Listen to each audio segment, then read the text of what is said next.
Now, I love my chicken salad, but now I really love my chicken salad. I know, these scarves are getting on all of our nerves. Listen, sis, when I'm in the zone, I do not think about my scarf. All I think about is covering my head. I'm so used to cooking in culinary school, and I could not have my hair out, so I just look crazy at home. But I promise to do better because I'm getting tired of it myself. Now back to the chicken salad. If you know me, you know I love to share. So this beautiful content creator, your Polynesian bestie, gave me the idea to add red grapes to my chicken salad.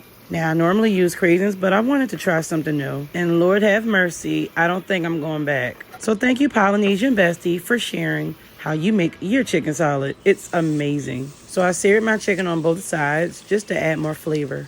Allowed it to finish cooking on medium low. Then I prepped my celery and grapes, set that to the side in a bowl, and start shredding my chicken. Once the chicken is shredded, it's time to make chicken salad. So we're going to combine the chicken, the mayonnaise, the grapes, and the celery. I used pink Himalayan salt, ground black pepper, and everything bagel seasoning, and a little bit of paprika. Y'all should trust me by now. I never steer you wrong. You blend that chicken salad until it's combined throughout, and give those babies a spoon or a fork and let them taste. Y'all see DJ hovering around me? He loves my chicken salad. This chicken salad recipe is so versatile because you can make this into a wrap, a sandwich, or just serve with your favorite crackers. Make this for hubby's meal prep lunch for the kiddos, or as an after-school snack. I love you guys. Peace out.